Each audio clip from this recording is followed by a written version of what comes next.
আসসালামু আলাইকুম। আশা করি সবাই ভালো আছেন। আমি ডক্টর মোহাম্মদ আতিকুর রহমান, বর্তমানে চীনের শিয়ান সিটি থেকে বলছি। শিয়ান সিটি হচ্ছে চীনের শানসি প্রভিন্সে। আর এখানে আমি যে হসপিটালটাতে কাজ করি এটা শানসি প্রভিন্সের নাম্বার 1 হসপিটাল। এটা হচ্ছে শিয়ান জিয়াডং ইউনিভার্সিটির অ্যাফিলিয়েটেড হসপিটাল। আমি কথাগুলো ভিডিওর শুরুতেই বলে দিচ্ছি, কারণ আমার অনেক ভিডিও আসলে আপনারা অনেকেই দেখেন না, যার কারণে একটা ভিডিও দেখে আপনারা বারবার প্রশ্ন করেন যে জায়গাটা কোথায়, হসপিটালটা কোথায় এবং এটা অন্য কোনো ইউনিভার্সিটির অ্যাফিলিয়েটেড কিনা। আপনারা আমাকে বারবার জিজ্ঞাসা করেন, সেজন্য আসলে কথাগুলো আমি ভিডিওর শুরুতেই বললাম। আরেকটা যে বিষয় সেটা হচ্ছে, আমার কাছে অনেকে জিজ্ঞাসা করেন আপনার সাথে কিভাবে কথা বলবো বা কিভাবে যোগাযোগ করব। আমি আমার ফেসবুক পেজ দিয়ে দিচ্ছি, আপনারা আমার ফেসবুক পেজের মাধ্যমে আমার সাথে যোগাযোগ করতে পারেন। আবার অনেকে ফেসবুক পেজটা সার্চ করতে পারেন না, আমাকে অনেকে বলেন বা আপনারা ভিডিওর কমেন্ট বক্সে জানান যে আপনারা আমার ফেসবুক পেজ খুঁজে পাচ্ছেন না। আমি সেজন্য আমার ফেসবুক পেজের লিঙ্ক প্রত্যেকটা ভিডিওর ডেসক্রিপশন বক্সে প্রথমেই দিয়ে দিই। আপনারা চাইলে এই ভিডিওর ডেসক্রিপশন বক্সে গিয়ে সরাসরি আমার ফেসবুক পেজের লিঙ্ক খুঁজে পাবেন। সেখানে জাস্ট আপনারা ক্লিক করলেই আমার ফেসবুক পেজে আপনারা চলে যাবেন এবং সেখান থেকে আপনারা আমাকে ডিরেক্টলি নক করতে পারেন। তো যাই হোক, আমরা মূল কথায় চলে আসি। আজকের যে বিষয়বস্তু সেটা হচ্ছে নিউরো সার্জারি নিয়ে আমরা কথা বলবো আজকে। আমার ভিডিওর কমেন্ট সেকশনে আপনারা অনেক সময় জানান বা আমার ফেসবুক পেজে মেসেজ করেন যে আপনাদের নিউরো সার্জারি সম্পর্কে জানাতে। আপনাদের অনেকেরই সমস্যা আছে ব্রেন টিউমার বা ব্রেন ক্যান্সারের, সে সম্পর্কে আপনারা জানতে চান। আজকে এই বিষয়ে আমি আপনাদেরকে কিছু খরচপত্র সম্পর্কে জানাবো। যেমন গত সপ্তাহে আমি একজন ভদ্রলোককে একটা ইনভাইটেশন লেটার নিয়ে দিলাম হসপিটাল থেকে। সেটা আসলে ওনার কিন্তু ব্রেন স্টেম যেখানে আছে, ব্রেন স্টেমে কিন্তু ওনার একটা টিউমার আছে, যেটাকে আমরা গ্লিওমা বলি। এটা অনেক সংকীর্ণ একটা জায়গাতে একটা বড় ধরনের টিউমার আছে এবং সেই বাচ্চাটার বয়স কিন্তু মাত্র 8 বছর বয়স। তো এত ছোট বয়সে তার ব্রেন টিউমার হয়ে গেছে এবং যে জায়গাটাতে হয়েছে সেটা একদম ব্রেন স্টেমে হয়েছে, যার কারণে আসলে এই জায়গাটা যেহেতু অনেক সংকীর্ণ এবং জটিল একটা জায়গা, সেহেতু এই অপারেশনটা খুবই জটিল এবং সেজন্য এই অপারেশনের খরচটাও কিন্তু অত্যাধিক লেভেলের। এই অপারেশনটার খরচ যদি আমি একটা রেঞ্জে বলতে যাই, কারণ যেহেতু পেশেন্ট আমাদের কাছে এখনও আসেনি চায়নাতে, ওনার যে কিছু রিপোর্টস, সেই রিপোর্টসগুলো দেখে আমরা একটা আইডিয়া করেছি যে এত টাকার মধ্যে খরচ হতে পারে। সেটা হচ্ছে চাইনিজ টাকাতে যদি আমি বলি, সেটা হচ্ছে 80,000 থেকে 1,40,000 বা 1,50,000 আরএমবি সেটার খরচ হবে। বাংলা টাকায় আপনারা যদি কনভার্ট করেন তাহলে আপনারা 17 বা 18 দিয়ে গুণ করতে পারেন, তাহলে আপনি অ্যাকচুয়াল টাকাটা পেয়ে যাবেন। আবার অনেকেই জানাচ্ছেন যে কেউ অ্যাক্সিডেন্ট করেছিলেন, অ্যাক্সিডেন্ট করার পরে আপনাদের ঘাড়ে বা গলার দিকে প্রেশার পড়েছে, প্রেশারের কারণে একটা নার্ভ এখানে ইনজুরি হয়েছে এবং বাংলাদেশে সেখান থেকে বলেছেন যে একটা অপারেশন লাগবে। এখন বাংলাদেশে আপনারা অনেকে অপারেশন না করে দেশের বাইরে চলে আসতে চাচ্ছেন। যদি এরকম কেউ থাকেন, আমি সাজেস্ট করব যে এই ধরনের অপারেশন বাংলাদেশে খুব সুন্দরভাবে হয়। আপনারা যদি বাংলাদেশে সরকারি মেডিকেল হসপিটালগুলোতে করান, মানে সরকারি মেডিকেল কলেজ অথবা সরকারি যে হসপিটালগুলো আছে, যেমন বাংলাদেশের নিউরোসায়েন্স, এটা কিন্তু অনেক নাম করা এবং অনেক ভালো একটা হসপিটাল।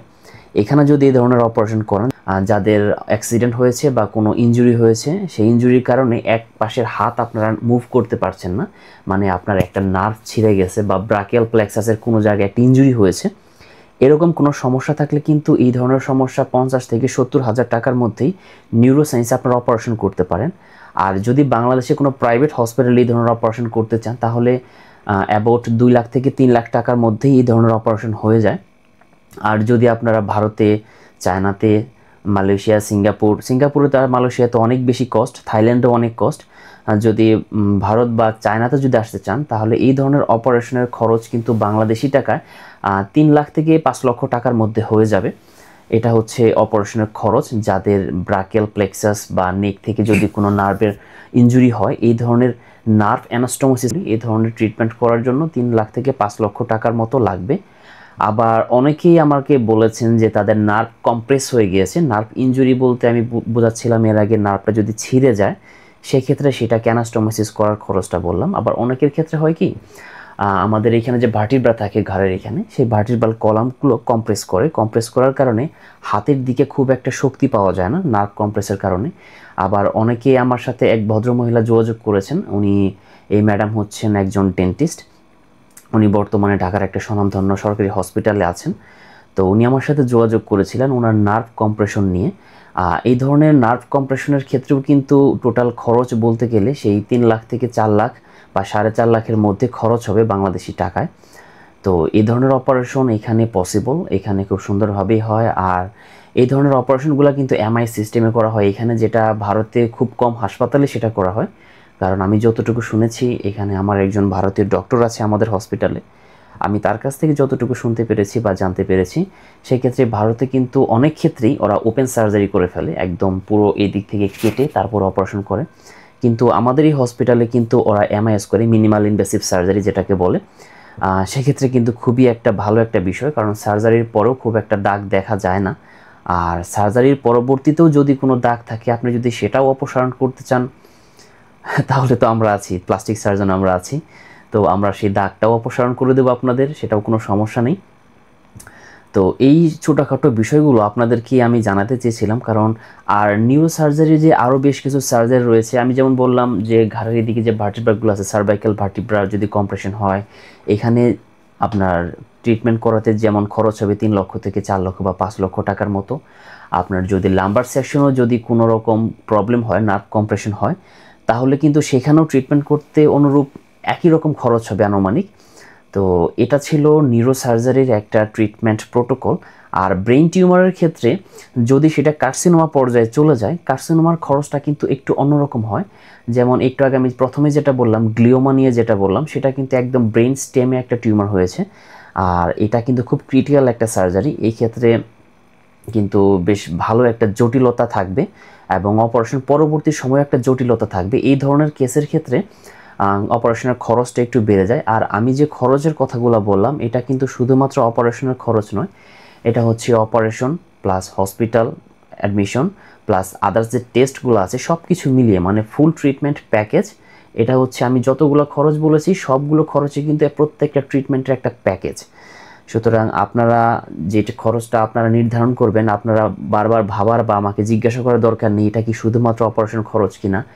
ভারতে যেটা হয়, ভারতে অপারেশনের জন্য একটা খরচ ওরা চার্জ করে, হসপিটাল অ্যাডমিশনের জন্য একটা খরচ চার্জ করে, মেডিসিনের জন্য একটা খরচ চার্জ করে, আবার দেখা যাচ্ছে যে আদার্স যদি কোনো আপনার ট্রিটমেন্ট লাগে সেটার জন্য একটা খরচ ওরা চার্জ করে, আবার ইনভেস্টিগেশনের জন্য আলাদা খরচ চার্জ করে। কিন্তু এখানে কিন্তু সব কিছু মিলিয়ে আপনাকে বলা হয়েছে, ভারতে যদি আপনি তুলনা করতে যান এই ধরনের ট্রিটমেন্ট সব কিছু মিলিয়ে আপনার আলাদা আলাদা ওরা সবসময় বলে যে হাসপাতালে অ্যাডমিশন এত টাকা এবং অপারেশনের খরচ এত টাকা। কিন্তু আমাদের দেশ থেকে রোগীরা যখন ভারতে যায়, যাওয়ার পরে সার্বিক খরচ মিলিয়ে কিন্তু সেটা দেখা যায় যে তুলনামূলকভাবে অনেক বেশি। আর আমি সেজন্য একটা প্যাকেজ আকার এখানে বললাম যে এত টাকা খরচ হবে। প্রত্যেকটা ডিজিজের একটা প্যাকেজ হিসাবে আমি আপনাকে বলার চেষ্টা করেছি। এটা কিন্তু একটা অ্যাপ্রক্সিমেট হিসাব, কোনো কোনো অপারেশন এর থেকে কিছুটা বেশিও লাগতে পারে অথবা এর থেকে কিছুটা কমও লাগতে পারে। আর আমি যখন বাংলাদেশ হিসেবে এই হসপিটালে আছি, তো অবশ্যই আমি চেষ্টা করব আপনাদেরকে যত কমের ভেতরে আপনাদের সহযোগিতা করা যায়, মানে কম টাকার ভেতরে ট্রিটমেন্ট করিয়ে দেওয়া যায়, আমি সর্বদা চেষ্টা করব আপনাদের জন্য। এতটুকু আপনাদেরকে বলতে পারি, ইনশাআল্লাহ আমার সহযোগিতা অবশ্যই আপনাদের সাথে থাকবে। আর রিসেন্টলি অনেকেই আমাকে নক করতেছেন যে ইনভাইটেশন লেটারের জন্য। আমার মনে হয় আপনারা যদি কেউ আসতে চান চায়নাতে বা ইন্ডিয়াতে, থাইল্যান্ডে, সিঙ্গাপুরে, সেটা আপনাদের ইচ্ছা, আপনারা যে কান্ট্রিতেই যান। তবে আমি যেহেতু আপাতত এখানে আছি, আপনাদের যদি ইনভাইটেশন লেটার লাগে আপনারা আমাকে জানাবেন, তবে একটু সময় দিবেন আমাকে, কারণ আপনি একা আমাকে মেসেজ করতেছেন, আপনার মতো আরও 100 জন মানুষ আমাকে মেসেজ করতেছে আমার কাছ থেকে ইনভাইটেশন লেটার নিতে চাচ্ছে।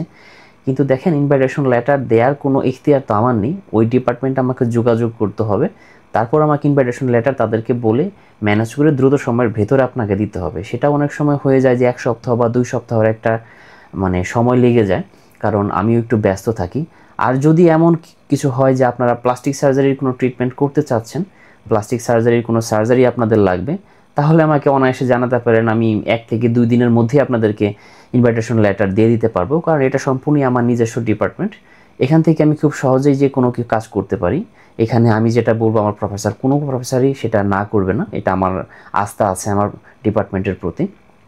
সুতরাং প্লাস্টিক সার্জারি নিয়ে যদি কোনো আপনাদের ইনভাইটেশন লেটার লাগে আমাকে খুব দ্রুত সময় জানাতে পারেন, এবং আমি খুব দ্রুত সময়ের ভেতরেই আপনাকে ইনভাইটেশন লেটার দেওয়ার ব্যবস্থা করব। এবং আদার্স ডিপার্টমেন্ট হলো যে কোনো ডিপার্টমেন্ট, আপনারা দয়া করে একটু অপেক্ষা করবেন আমার জন্য, আমাকে একটু সময় দিবেন, কারণ এদিকে আমারও পড়াশোনা আছে, অপারেশন আছে, আমার পরীক্ষা আছে, সব কিছু মিলিয়ে একটু ব্যস্ত থাকা হয়। তো আমি চেষ্টা করব তারপরেও আপনাদেরকে সহযোগিতা করার জন্য। আর হার্ট রিলেটেড অনেক প্রশ্ন আমাকে করে থাকেন। হার্ট রিলেটেড অপারেশনগুলোর কিছু খরচ কিন্তু আমার আগের ভিডিওতে আমি অলরেডি বলে দিয়েছি, আপনারা চাইলে সেই ভিডিও দেখে নিতে পারেন। আইভিএফ নিয়ে আমাকে অনেকে প্রশ্ন করেন, আইভিএফ নিয়েও আমি অলরেডি কথা বলেছি। তারপরে আমি পিএলআইডি নিয়ে কথা বলেছি, আপনার হিপ রিপ্লেসমেন্ট, নি রিপ্লেসমেন্ট, অর্থোপেডিক্সের এই কেসগুলো নিয়েও কিন্তু আমি কথা বলেছি। তারপর আমাকে অনেকেই বারবার মেসেজ করেন বা কমেন্ট করে জানতে চান। আপনারা কাইন্ডলি আমাকে কমেন্ট করার আগে এই জিনিসগুলো যদি আপনাদের জানার থাকে, আমার চ্যানেলে গিয়ে আপনারা প্লেলিস্ট থেকে এই ভিডিওগুলো দেখে নিতে পারেন, তাহলে আপনারা আপনাদের উত্তরগুলো পেয়ে যাবেন। আর বরাবরের মতোই বলি, যদি আপনাদের এখানে আসা, থাকা, খাওয়া এইসব বিষয় নিয়ে জানার কিছু থাকে, আমার পূর্ববর্তী ভিডিওগুলো দেখেন, সেখানে আমি ক্লিয়ারলি সব কিছু মেনশন করে দিয়েছি। আপনাদের সমস্ত প্রশ্নের উত্তর আপনারা সেখানে পেয়ে যাবেন। ইভেন আমি লাস্ট ভিডিওতেও বলেছি এখানে আসবেন কিভাবে, থাকবেন কিভাবে, খাবেন কি, দুভাষী কিভাবে ম্যানেজ করবেন, ট্রান্সলেটর, সব কিছু আমি আপনাদেরকে লাস্ট ভিডিওতেই বলে দিয়েছি। এই সম্পর্কিত আপনারা কোনো কিছু জানতে চাইলে আমার এই ভিডিওটা দেখবেন, তাহলে আশা করি আপনারা সম্পূর্ণ উত্তরটা পেয়ে যাবেন। তো যাই হোক, সবাই ভালো থাকবেন, সুস্থ থাকবেন এবং আমার জন্য দোয়া করবেন। আসসালামু আলাইকুম রহমতুল্লাহ।